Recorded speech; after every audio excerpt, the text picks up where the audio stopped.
Hold on to your seats, folks, because what I'm about to tell you isn't for the faint of heart. This isn't your grandma's bedtime story. This is a raw, unvarnished look into the twisted depths of family betrayal, a tale so shocking, so utterly unbelievable, it's going to grab you by the throat and not let go until the very last word. And trust me, you won't want it to.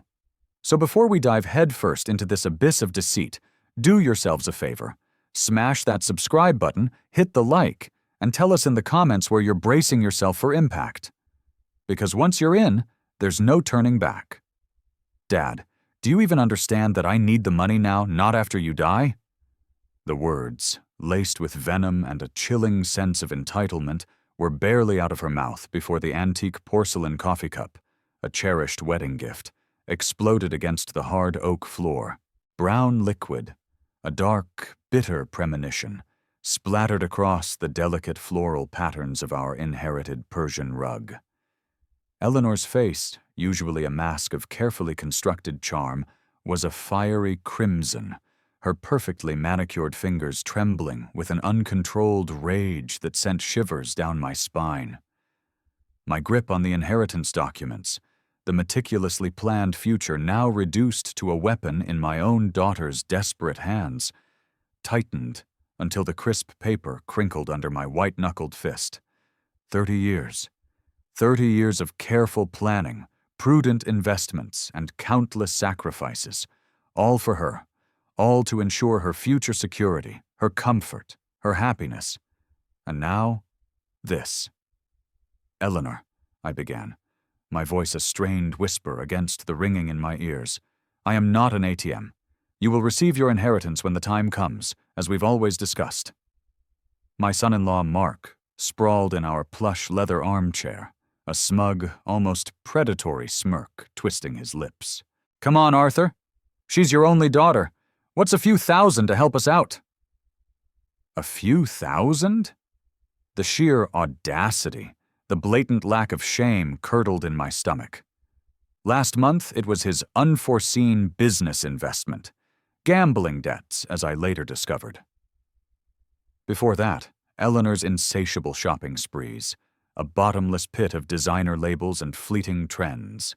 The requests were a relentless tide, each wave bolder, more demanding than the last. Help you out? I rose slowly, my 68-year-old joints protesting with a familiar ache, an echo of the countless hours I'd toiled for them. I've helped you out for 3 years running. My retirement fund is not your personal piggy bank. Just then, my wife, Clara, materialized in the doorway, a dish towel twisted nervously in her hands, her face etched with that familiar, weary plea. Please, everyone, just calm down. We can talk about this reasonably. Reasonably? Eleanor whirled on her mother, her voice a shrill shriek that clawed at my eardrums. He's sitting on hundreds of thousands while we're drowning in debt. Debt you created, I stated, my voice dangerously quiet, each word a stone dropped into a bottomless well.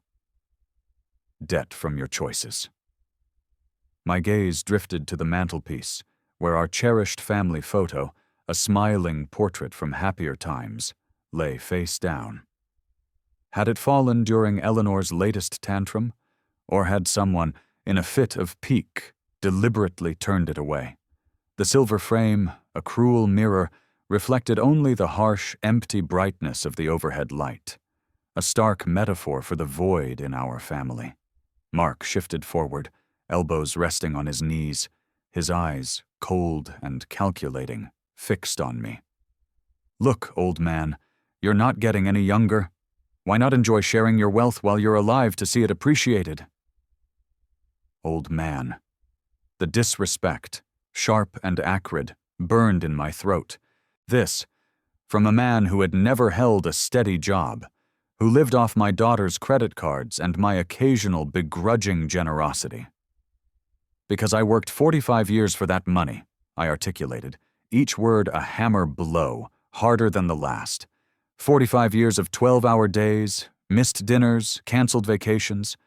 So you could have a comfortable childhood, Eleanor. So your mother and I could retire with dignity. Dignity. Eleanor's laugh was a harsh, brittle sound, like glass shattering. What's dignified about hoarding money while your daughter suffers? Suffers? My eyes swept over her designer handbag. A recent purchase I was sure I'd indirectly funded.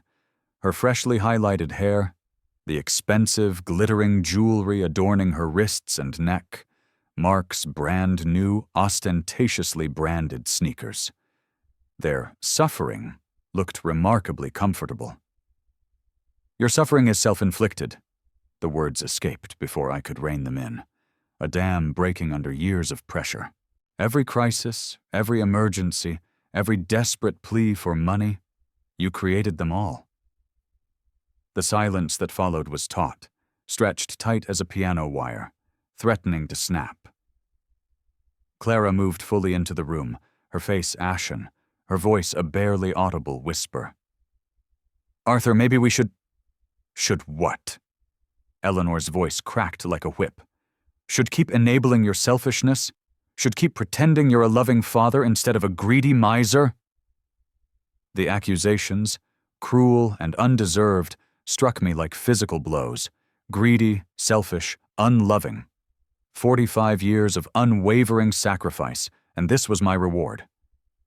Mark rose, his expression hardening into something truly ugly. You know what I think, Arthur? I think you enjoy watching us struggle. Makes you feel powerful, doesn't it? Get out! The words, guttural and raw, tore from somewhere deep within my chest. Both of you, get out of my house. Your house? Eleanor's eyes glittered with dangerous fury. This house that Mom helped to pay for? This house where I grew up? You can't just kick out your own daughter? Watch me. But she didn't move. Neither did Mark.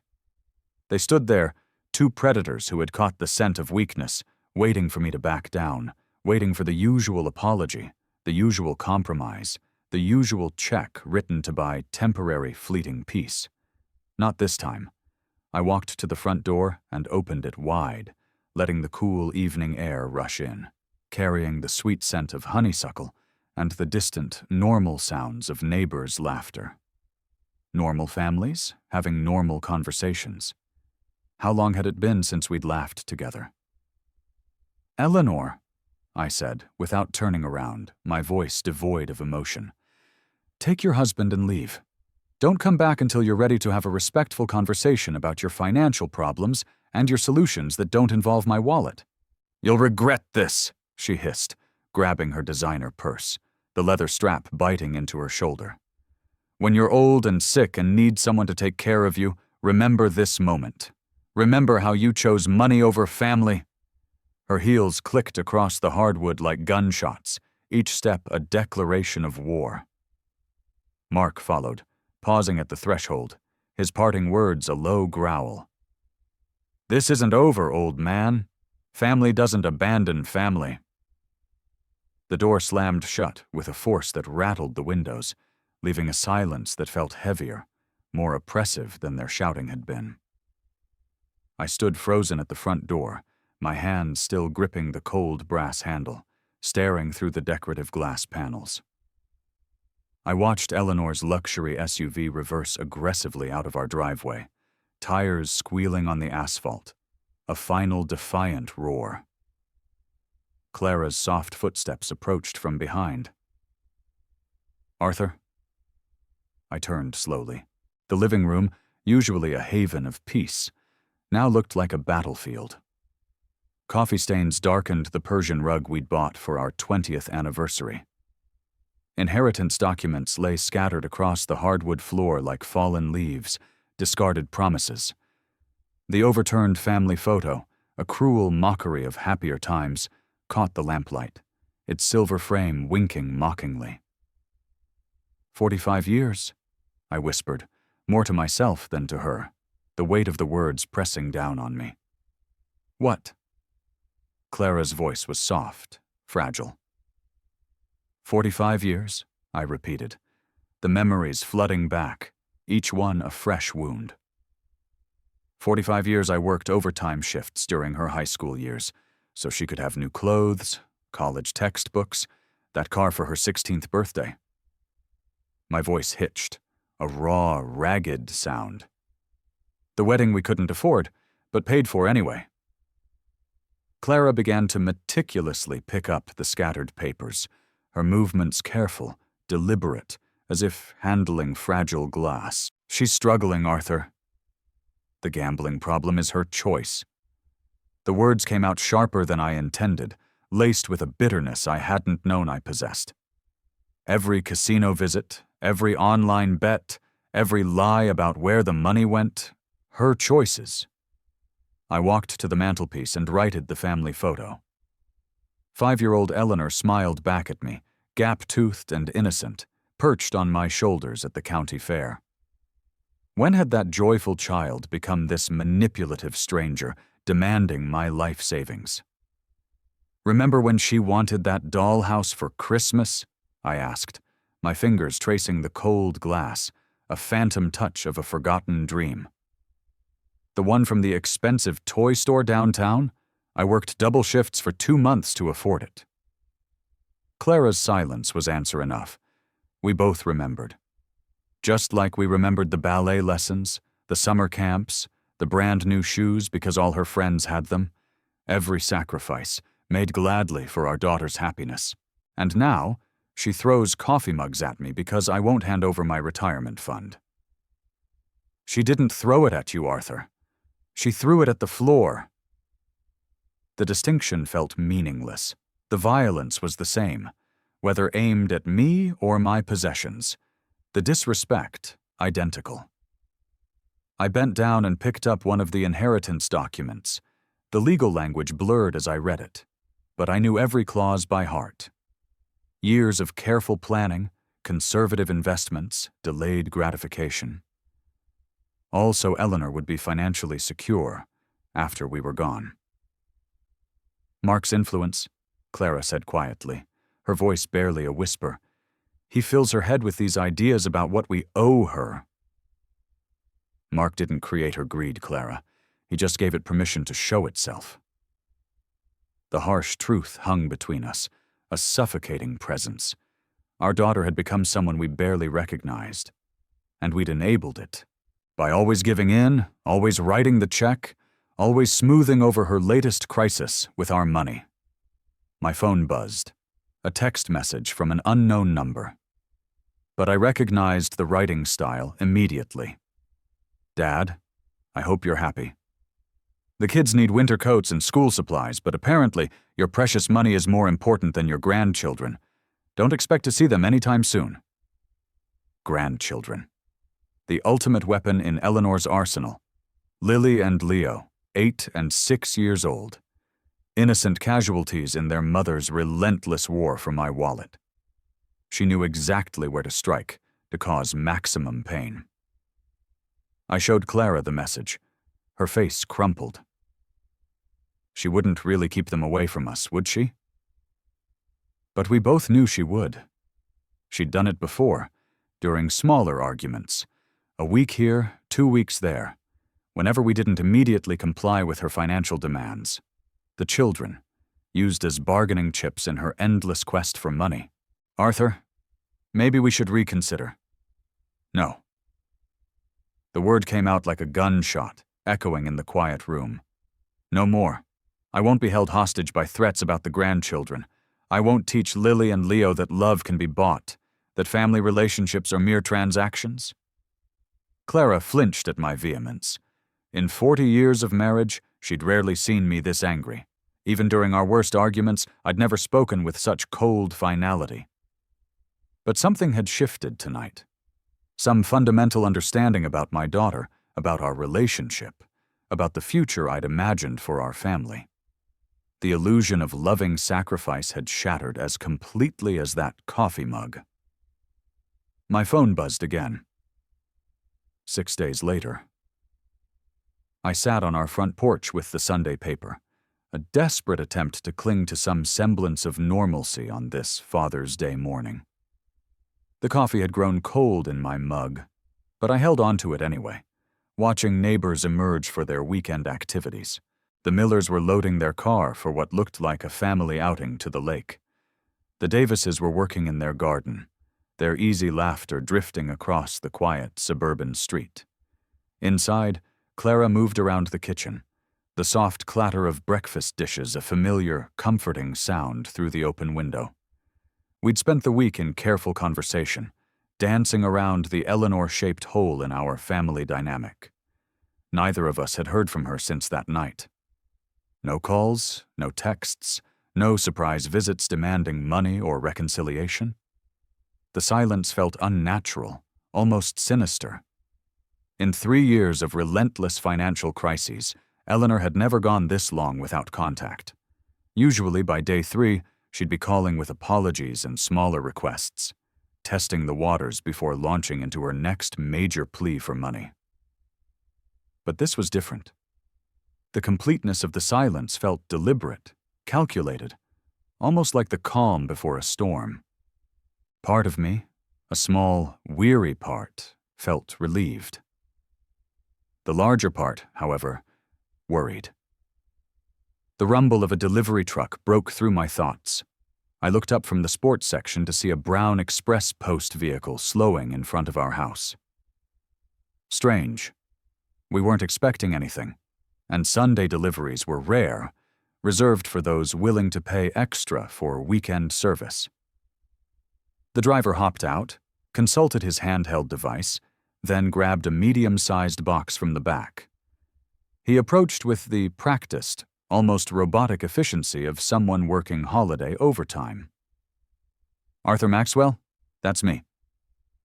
"Happy Father's Day," he said, offering the package and an electronic clipboard. "Someone must think highly of you to pay for Sunday delivery."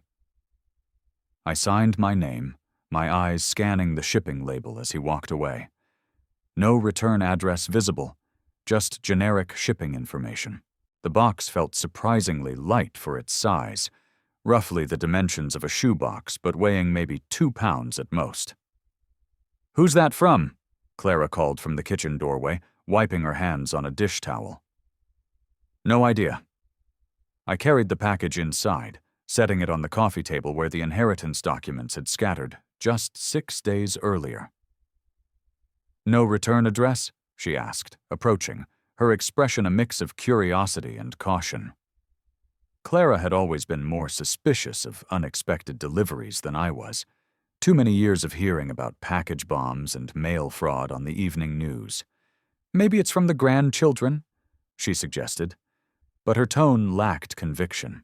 Lily did ask about Father's Day when we saw them last month, before Eleanor had weaponized them against us, before the threats and ultimatums. I pushed those thoughts away. "Could be," I agreed, though something felt off.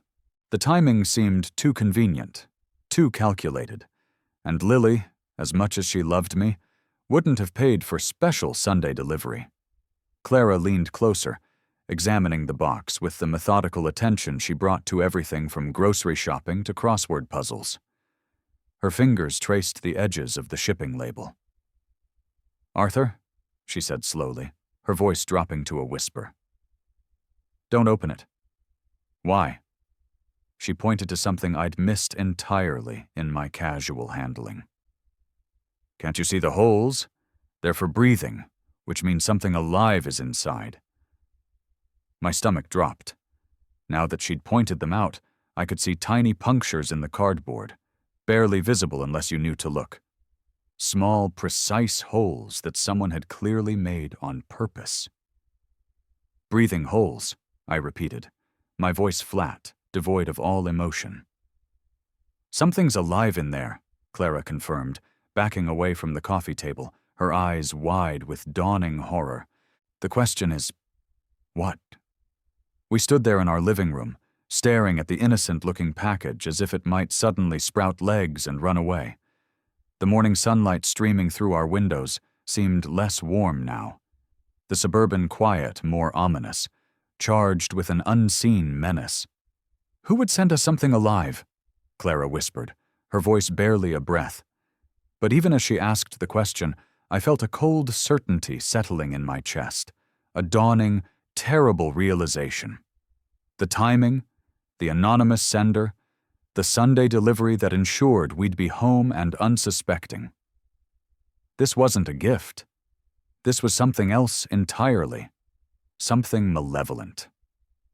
From inside the box came the faintest sound, a soft rustling that made us both freeze, our breath catching in our throats. The sound stopped as quickly as it had started, leaving us in an unbearable, intense silence. Clara grabbed my arm, her fingernails digging into my skin through the cotton of my polo shirt. "Did you hear that?" she breathed, her eyes wide with terror. I nodded, unable to trust my voice. Whatever was in that box was very much alive, and it was waking up. A soft hissing sound emerged from the cardboard, barely audible, but unmistakably real. We both froze, staring at the package as if it might explode at any moment. The sound stopped. Silence stretched between us like a held breath. Then it came again, longer this time. A distinct, unmistakable hiss that sent ice through my veins. Clara's grip on my arm tightened until her nails bit through the fabric of my shirt. "Arthur," she whispered, her voice barely a breath. "Call someone, now."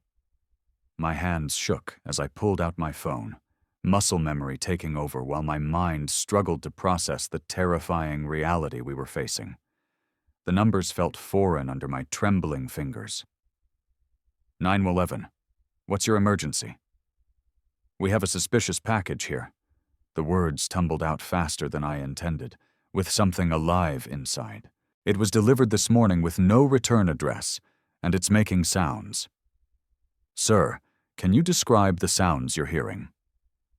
I glanced at Clara, who nodded encouragingly. The hissing had stopped again, but we both knew it would return. Hissing, I said, like... I couldn't finish the sentence. Like a snake. The thought felt too dangerous to voice aloud, too real. Are there any visible threats or damage to the package? No visible damage, no. But there are small holes punched in the cardboard. Breathing holes. My voice cracked on the last words.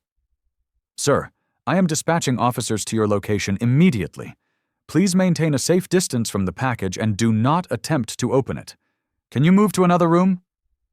We're about 6 feet away in our living room. Should we leave the house? Stay inside, but keep your distance. Officers should arrive within 10 minutes. Do not touch or move the package under any circumstances. The line went quiet, except for the dispatcher's rapid typing. 10 minutes felt like an eternity when something dangerous was sitting on our coffee table, growing more active with each passing moment. Who could have done this, Arthur? Clara asked once I'd hung up, her voice trembling. The question I'd been dreading. The answer felt obvious, an undeniable truth, but saying it out loud would make it real. It would acknowledge that our daughter had crossed a line I'd never imagined possible. I'm afraid to guess, I admitted, but my mind was already there, connecting dots I didn't want to see. The timing on Father's Day wasn't coincidental. The anonymous sender who knew our address, our schedules, our vulnerabilities. Someone angry enough about our recent argument to plan something this elaborate, this cruel. Another sound from the box made us both step backward, not just hissing this time, but a rustling that suggested movement, something shifting position inside the confined space. The argument, Clara said quietly, her voice barely a whisper. 6 days ago. She was so angry when she left. She didn't need to say Eleanor's name. We were both thinking it, both arriving at the same horrible conclusion through different paths of logic and dread. But this, I gestured at the package, a symbol of chilling malice. This isn't anger, this is something else. Revenge. The word hung unspoken between us, too ugly to voice but impossible to ignore. Our daughter, the child we'd raised and supported and loved despite her flaws, had sent us something designed to frighten or harm us. The box rustled again, more insistently this time. Whatever was inside was definitely awake now, probably confused by its surroundings, possibly agitated by our voices and movement. What kind of person does this to their own parents? Clara's voice broke on the question, a raw cry of disbelief. Someone desperate, I said, though the words felt inadequate, hollow. Someone who thinks they've been wronged. But deep down, I knew it was more than desperation. This required planning, calculation, a level of malice that spoke to something broken, fundamentally twisted, in the relationship between parent and child. Eleanor hadn't just lashed out in anger. She'd crafted a deliberate act of psychological warfare. The sound of car doors slamming outside made us both jump. Through the front window, I could see a police cruiser in our driveway, its lights flashing silently. 2 officers walking toward our door with the purposeful stride of people trained to handle dangerous situations. Relief flooded through me so quickly it made my knees weak. Professional help had arrived. Soon, whatever nightmare lurked in that innocent-looking package would be someone else's responsibility to handle safely. The doorbell rang, sharp and authoritative, cutting through the tense quiet of our home. I opened the door before Officer Thompson could knock a second time. His presence filled the doorframe, tall, solidly built, with the practiced alertness of someone who'd handled countless domestic emergencies. The nameplate on his uniform read, T. Thompson. Mr. Maxwell, I'm Officer Thompson. We received your call about a suspicious package. Yes, thank you for coming so quickly. I stepped aside to let him enter. It's in the living room. He wiped his boots meticulously on our welcome mat before crossing the threshold. Clara appeared in the hallway, still wearing her apron, her hands twisted nervously. Officer, we're just so grateful you're here. We didn't know what else to do. You did exactly the right thing, ma'am. His voice carried a calm, reassuring authority. Can you show me the package?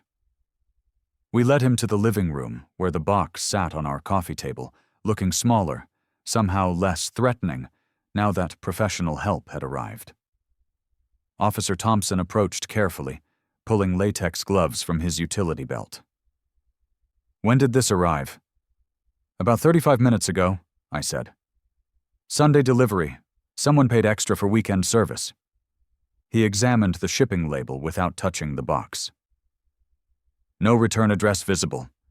And you heard sounds coming from inside? Hissing, Clara said quietly. Like...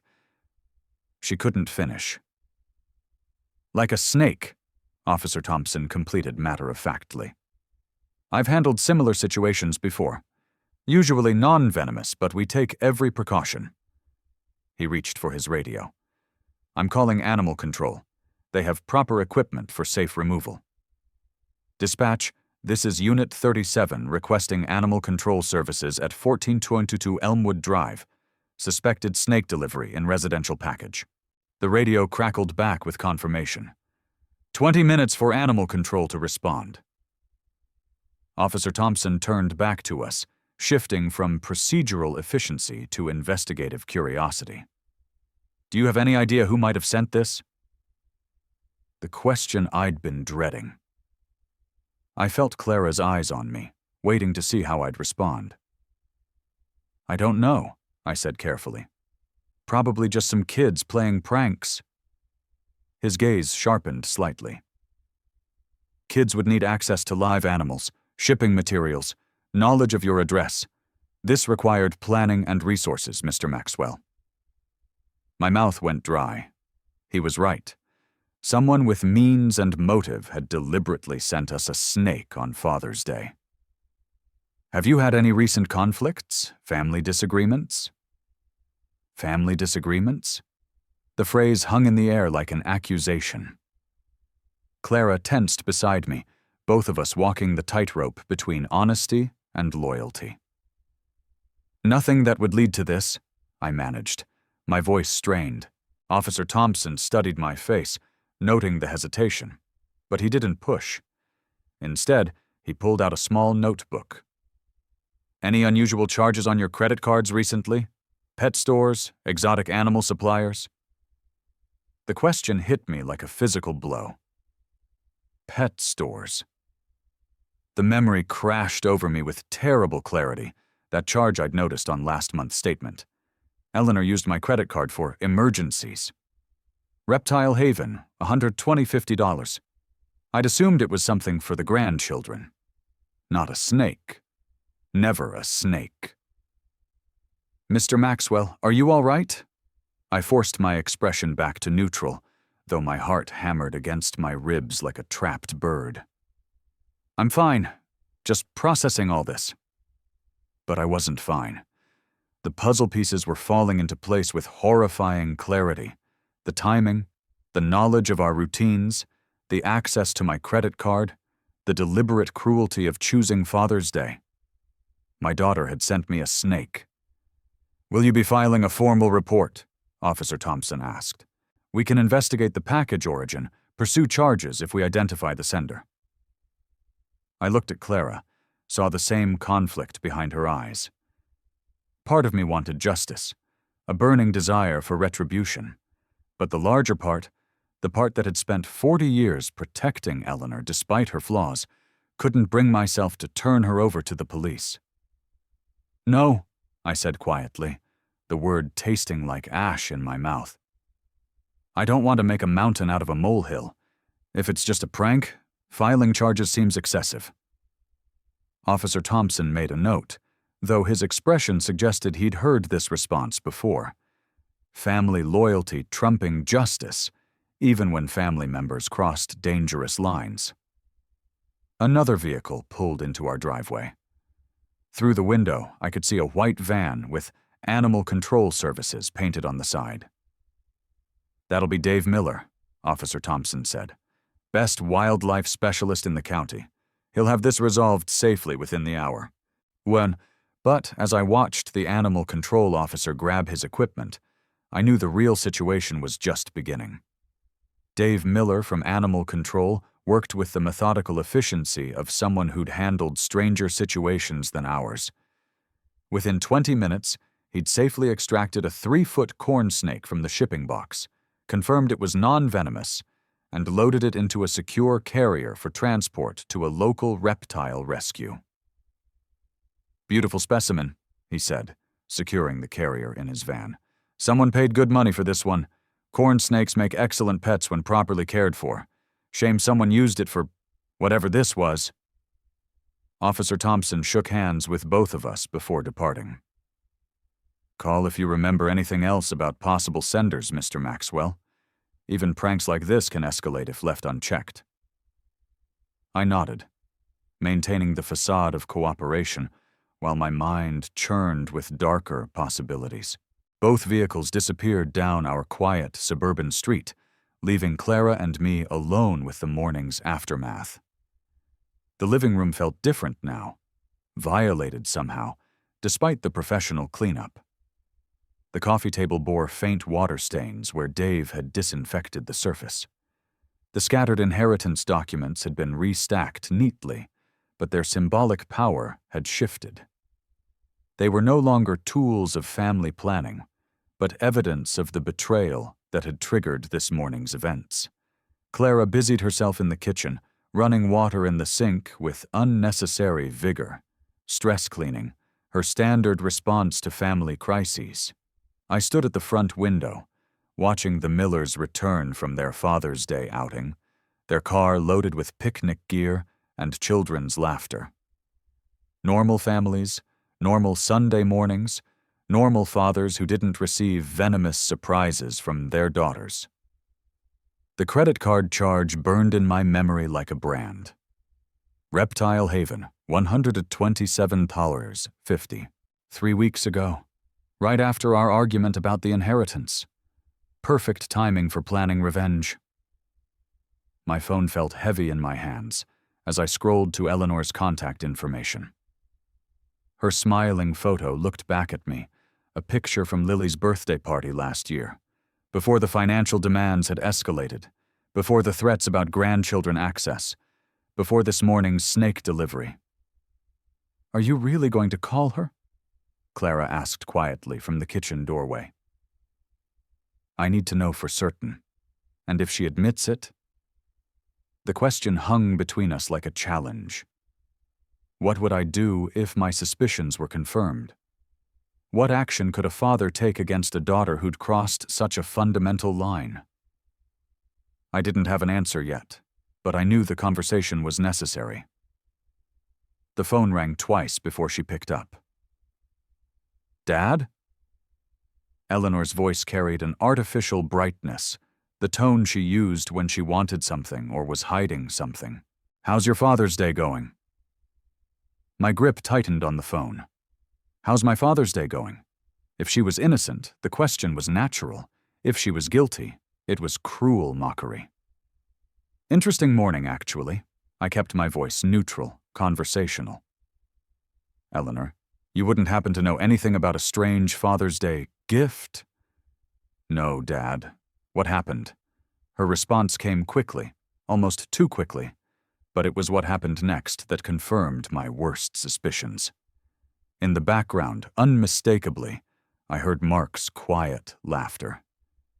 Not the surprised chuckle of someone hearing unexpected news, but the satisfied snicker of someone who thought they'd gotten away with something clever. The sound hit me like a physical blow. All doubt vanished in that moment of careless amusement. My daughter had sent me a snake, and her husband found it entertaining. Just some confusion with the delivery, I said, fighting to keep my voice steady. Nothing important. I should let you go. Are you sure everything's okay? You sound strange. Strange?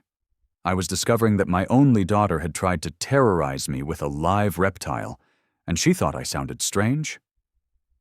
Everything's fine, Eleanor. Enjoy your Sunday. I ended the call before she could respond, before my carefully maintained composure could crack completely. The phone trembled in my hands as the full weight of betrayal settled over me. Clara appeared at my side, reading my face with the intuition of 40 years of marriage. You heard something? Mark laughed. The words came out flat, emotionless. In the background, when she asked what happened, he laughed like it was the funniest joke he'd ever heard.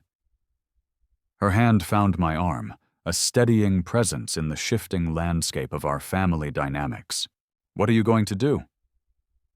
I looked down at the phone, then toward my home office, where the computer held access to bank accounts, credit cards, and all the financial tools that had kept Eleanor afloat for 3 years running. I'm going to teach my daughter about consequences.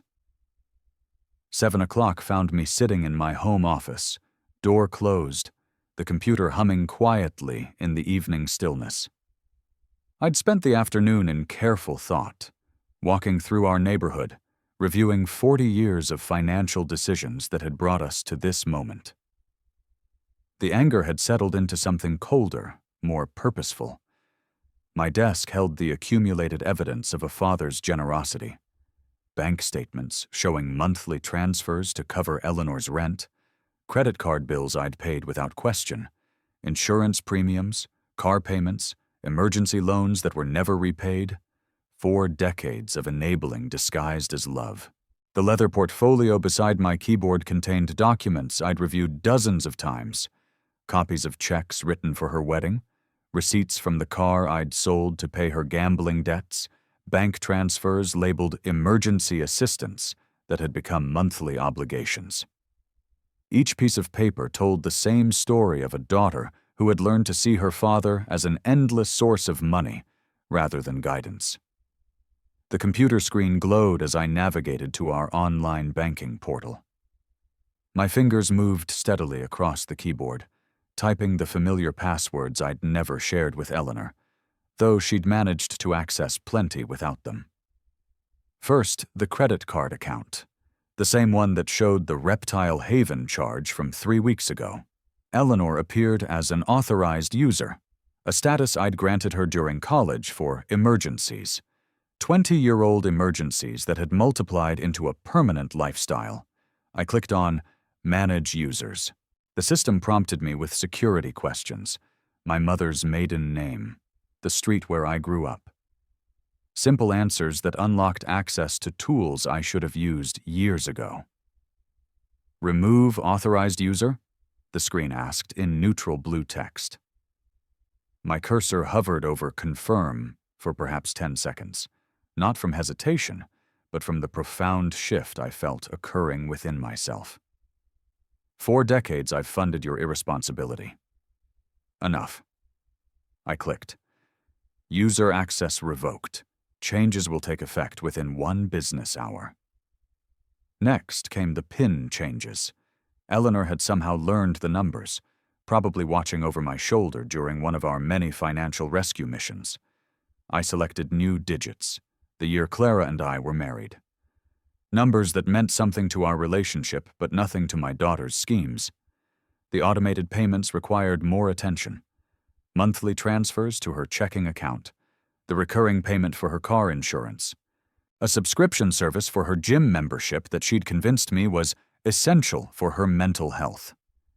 Each cancellation required confirmation, a digital paper trail of my decision to stop being her private bank. My hands remained steady throughout the process. No trembling, no hesitation. This wasn't cruelty. It was overdue accountability. I remembered the conversation last month when she'd called, sobbing about the gambling debts, how she'd promised this was the last time, the final crisis I'd need to solve. I'd believed her, transferred another $5,000, and told Clara we were helping our daughter learn responsibility. Instead, I'd been teaching her that consequences were optional. The final screen showed a summary of changes. Credit access removed, automatic payments canceled, PIN codes updated, the work of 4 decades of enabling undone in 30 minutes of methodical clicking. Save changes. Outside my office window, the suburban evening continued its peaceful rhythm. The Millers were grilling dinner in their backyard. Mrs. Davis walked her small dog past our mailbox. Normal families living normal lives, probably not dealing with adult children who sent live snakes as Father's Day gifts. I clicked Save. The confirmation appeared instantly. Account changes processed. Updated information will be available immediately. Leaning back in my leather desk chair, I felt something I hadn't experienced in years when it came to Eleanor. Control. Not the desperate, reactive scrambling to fix her latest crisis, but the calm authority of a parent who'd finally remembered that love sometimes requires saying no. Tomorrow morning, she would discover that her financial safety net had been removed. Her credit card would be declined. Her automatic payments would bounce. Her assumed access to my resources would simply end. For the first time in decades, the consequences of her choices would be entirely her own responsibility. The phone on my desk remained silent, but I knew that wouldn't last long. Morning arrived with unusual peace. I sat at our kitchen table with coffee and the newspaper, watching sunlight filter through Clara's herb garden on the windowsill. For the first time in years, I felt no anxiety about potential financial emergencies, no dread of manipulative phone calls. Clara moved quietly around the kitchen, refilling my coffee cup with the comfortable efficiency of 40 years of shared mornings. She'd asked no questions about my evening in the office, but her slight smile suggested she understood perfectly what I'd accomplished. The phone rang at 8:15. Eleanor's name appeared on the caller ID, exactly as expected. I let it ring twice more before answering, using those extra seconds to center myself. "Good morning, Eleanor." "Dad, what have you done? My card isn't working." Her voice hit me like a physical assault, shrill with panic. "I tried to buy groceries and it was declined." The automatic payment for my car insurance bounced. "What is happening?" I took a sip of coffee before responding. "Eleanor, I know you sent me that Father's Day gift." The silence stretched for several heartbeats, thick with unspoken dread. When she spoke again, her voice had shifted from panic to defensive fury. "You've lost your mind.